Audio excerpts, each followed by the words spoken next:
Hisashi jumped up from the hospital bed and walked to the window. Damn it! What's going on? There should be a report on the radio on the first channel. Can we? The cover girl reached for a small radio, but she glanced at Shouta first. It took him a moment to understand, and he gave a permissive nod. It wouldn't bother him. On the contrary, he too would be calmer if he knew why the warning sirens were blaring louder and louder. It was as if the sirens and the storm were pushing each other up in volume. The cover girl switched on the radio, from which came only static. At least, Shouta didn't hear any words that made sense until... The tsunami wave, with a height of 41 meters, crashed into the horizontal area near the coast just now. Several houses are swept away by the pure force of it as we speak. People who have not yet evacuated try to flee on foot or by car, but they are swept away. It's a horrific sight that has the whole of Japan holding its breath as they watch the shocking events unfold in anticipation. Every single word sunk under his skin and spread there like an icy chill. He shivered. Before Shouta knew it, before the meaning of these words manifested in his mind, he was shaking all over. He raised his hand, pressing it to his mouth, and fighting back a sob. Hisashi was at his side within milliseconds, rubbing his shoulders. Sure, Oboro's not there. He's safe. Shouta nodded, as if he understood, though he didn't. The next moment, he shook his head, as his gaze was fixed on the window, on the catastrophe behind the pane. It was as if he wasn't seeing the disaster outside, but something else. Something completely different. The building will collapse on top of him. He'll be buried under the rubble. There's rubble everywhere. His body, his injuries, here. Shouta didn't dare say the word, afraid that it would become real by then. Where did these words, these thoughts come from? Why was he seeing this? It made no sense. It made no sense at all. Shh. Shouta, you're imagining things. Oboro's fine. Come on, let's type a message to him. Hisashi's words reassured him, or rather, finally able to do something that didn't involve useless sitting around and waiting brought him to his senses. Shouta took out his mobile phone. It slipped out of his hands, not so badly they were shaking. Hisashi caught it. I'll ask him if he's okay. Got it? Shouta nodded, and Hisashi typed the message. Meanwhile, recovery girl scanned his temperature again. Your fever shouldn't be high enough for you to actually hallucinate anymore, but that could be explained by exhaustion. I'm not crazy. No one said you were, Aizawa. I'm just trying to find logical reasons for your behavior. You're being incredibly restless. Even if he was, what did it matter? His friend Oboro could be in danger. No, he was in danger. Shouta was so sure of it that no thought could have convinced him otherwise. Maybe Oboro's answer could. Maybe not even that. After Shouta drank another cup of Recover Girl's medical juice, Hisashi spoke up with a smile on his face. Hey, Oboro replied. Hisashi held out the phone displaying the chat to him. It was there. Black on white. I'm fine, Shouta. Don't worry. Hang in there. Shouta's whole body trembled again, this time out of relief. But suddenly more messages appeared. A wolf load of them. We're counting on you, Shouta. Give it your all, Shouta. You're the only one who can protect us. Don't worry. You can do it. You can do it. I know you can. You're strong. Don't lose, Shouta. Give it your all, Shouta. Don't let get it you down, Shouta. Fight on, Shouta. Fight on, Shouta. Shouta swallowed hard and dropped the phone. What was that? What the hell was that? What were those messages? Why did they sound so familiar? And the thump of his phone snapped him out of his thoughts. So she bent down and picked it up. Shouta, what's gotten into you? Damn, you're losing color. Why are you shaking so much? Hisashi reached out for him, but Shouta slapped his hand away. What's wrong with Oboro? What?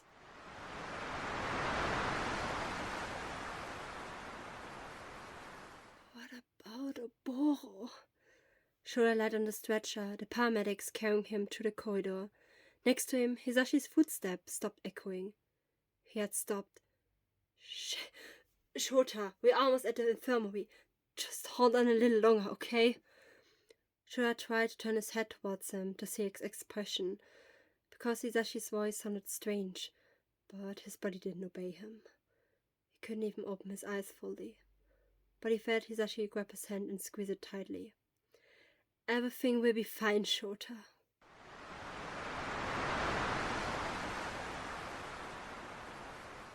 Can't you see that, Hisashi?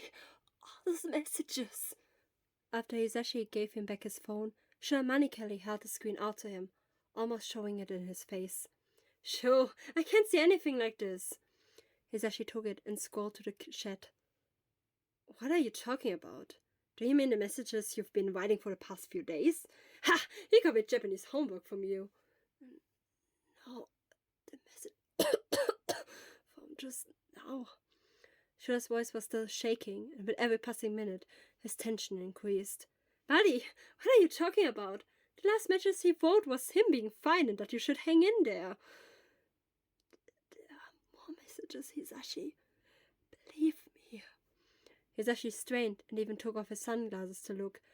But, Shouta, I don't know what you're talking about. Shall I do it, my girl? She confirmed that. Hisashi had the phone out to recover girl, but she shook her head after a quick glance at it.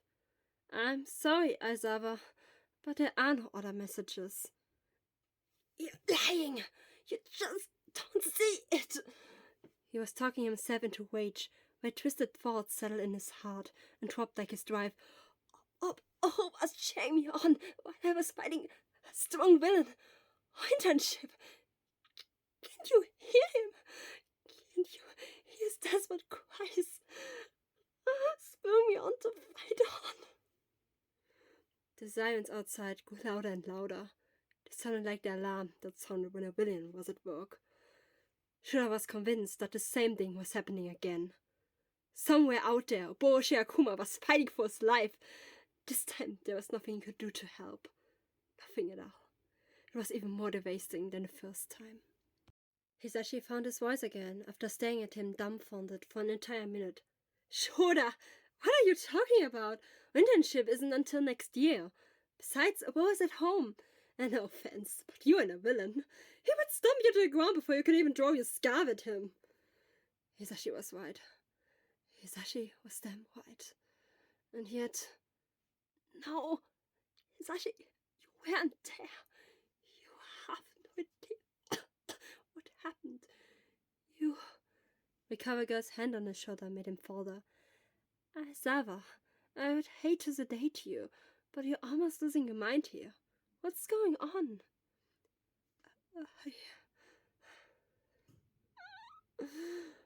How was he supposed to explain it? Was he really losing his mind? But he wasn't imagining it. Oboro was dead. Oboro was dead. Oboro was... That's right, dead. When he finally accepted the fact, he became calm. He sank into the pillow and stared at the ceiling in silence. Shouta felt Hisashi weight sink into the mattress as he sat down next to him. Shouta. Oboro is dead. I'm sorry, Hisashi. I can protect him. Hisashi remained silent.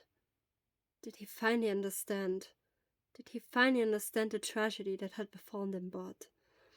Was he finally no longer alone with this fear, the despair, the feeling as if his inside were being crushed by a far too powerful grip of terror?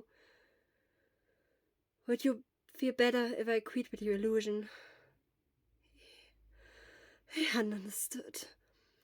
Shouta would have groaned out loud if he hadn't already been coughing dryly.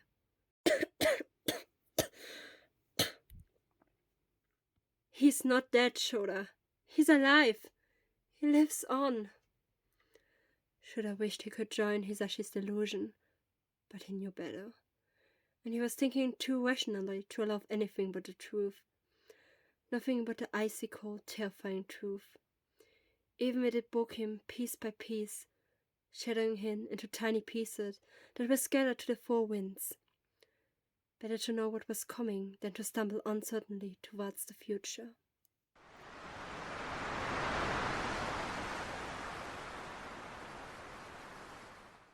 They reached the infirmary.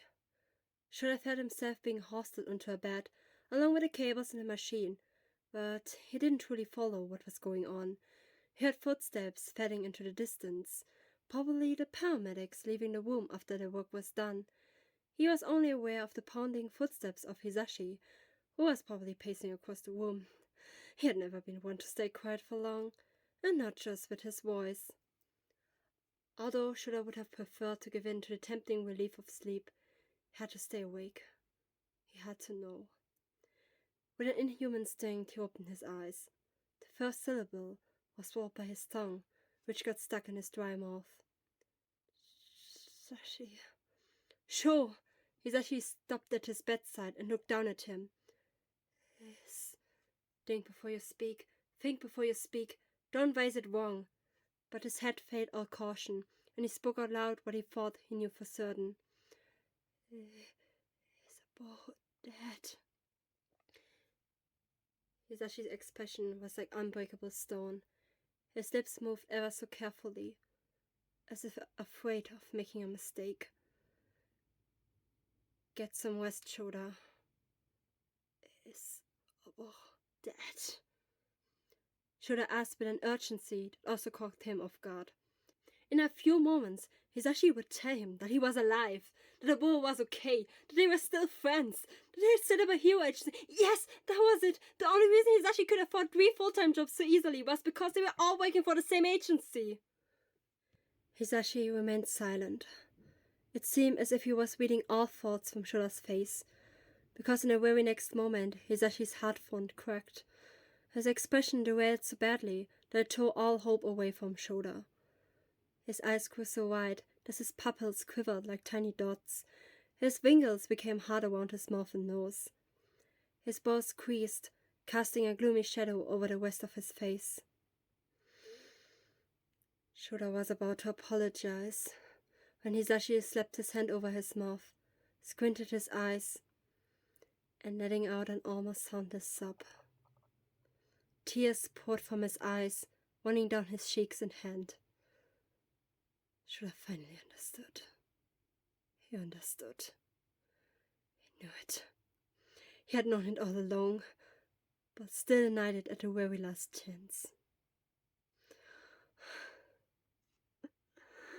Shouta felt himself mimic Hisashi's expression in a more awkward way, swallowing the shock and letting disbelief spread across his face, eyes widening before shutting them painfully.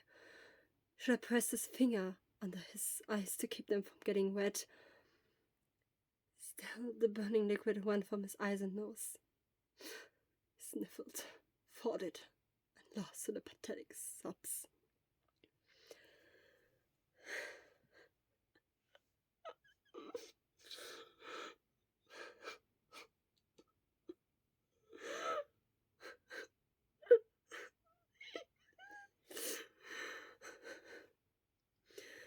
This time, there was no rain to wash away the emotion from their faces. Outside, the sun shone brightly into the gloomy room. Shouta broke down inside. Oboro was. Oboro is. Fuck!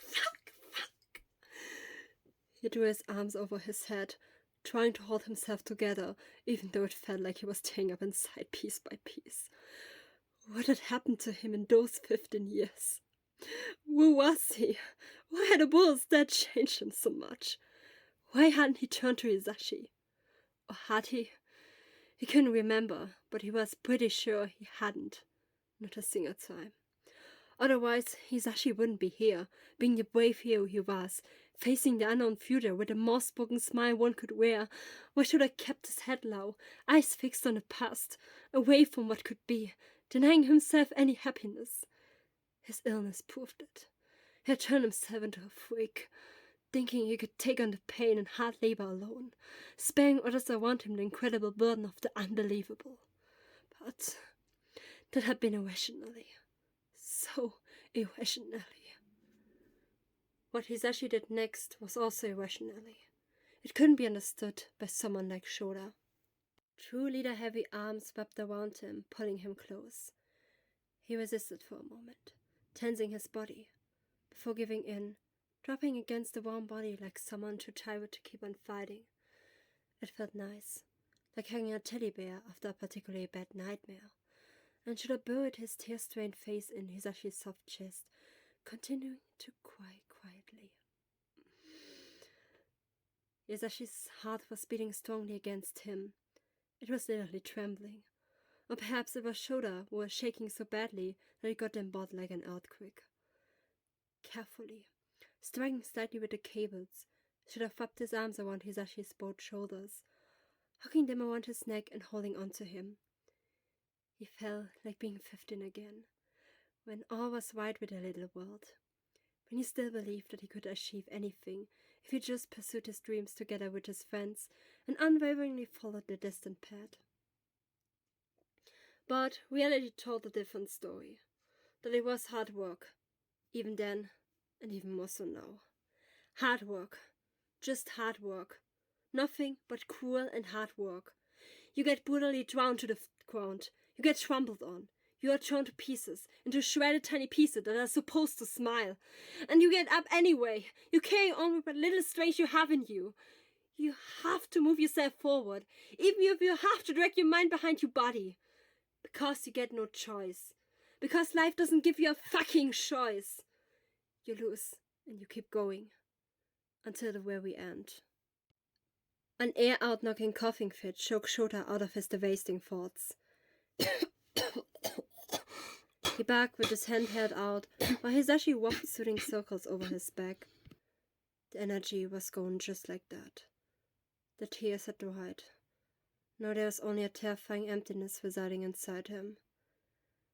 "I'm here for you, Sho," Hisashi whispered into his ear. His voice sounded unusually soft and gentle, like talking to a childhood friend. It didn't sound in the least as if he had been acting like a jerk towards Hisashi all these years. And that was what he had been doing all along, for 15 years. Crazy, wasn't it? In Hisashi's voice, those years seemed to have been erased completely, as if they never existed to begin with. "No matter what, if you need me, I'll be by your side, Sho." Shouta didn't say anything back, but snuggled up to him.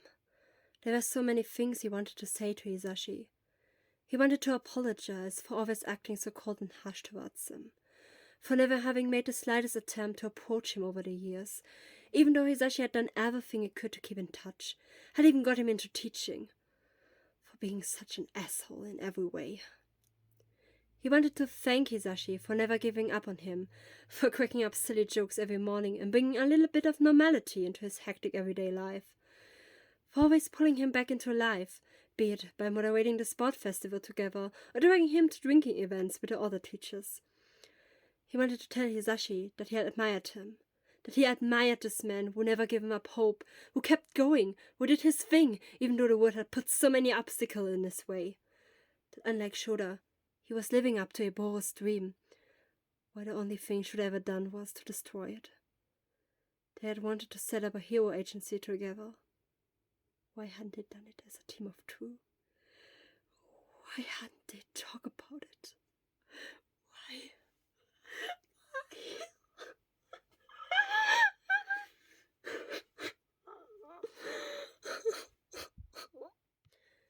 Sure, it's going to be okay. Everything's gonna turn out fine. He was still fucking crying. Why couldn't he pull himself together? Why couldn't he be strong like he was supposed to be? Why? He's alive. Oboro's alive. The words from Hisashi's mouth shocked him so much that his mind went silent. He listened with pretend eagerness. No, that couldn't be. No. He's always with us. He lives on with us and in our memories. But he doesn't even exist in my memories. Shouta would have screamed if he had had the strange and the will left.